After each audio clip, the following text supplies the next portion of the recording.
আজ আমি এসেছি নবীনগর স্মৃতিসৌধ। চারপাশটা এত সুন্দর, শান্ত পরিবেশ, মনে হচ্ছে যেন ইতিহাসের বুকে দাঁড়িয়ে আছি।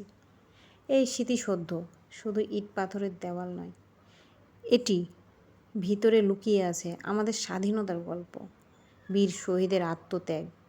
চারপাশ ঘুরে দেখলে বোঝা যায় কত যত্ন নিয়ে তৈরি করা হয়েছে এই জায়গাটা। এখানে দাঁড়িয়ে আমার মনে হচ্ছে আমরা যেন নতুন করে দেশপ্রেম শিখছি। প্রতিটি ইটের মাঝে আছে ত্যাগ আর ভালোবাসার গল্প।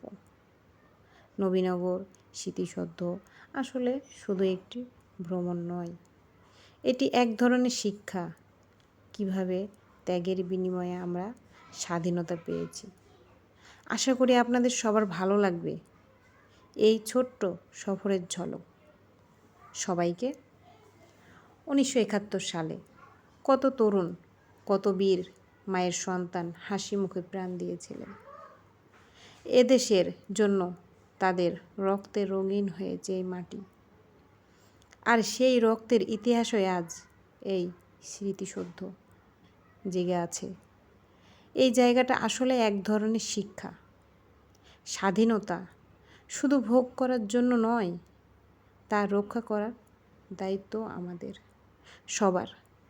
আজকে এই স্মৃতিসৌধ ঘুরে আমার মনে হচ্ছে আমরা যদি প্রত্যেকে নিজের জায়গা থেকে সততা, ভালোবাসা নিয়ে কাজ করি, তবেই শহীদের স্বপ্নের গড়ে উঠবে জীবনের এই বিশেষ অভিজ্ঞতা রইল।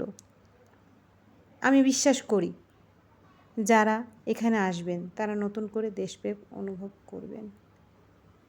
ধন্যবাদ সবাইকে।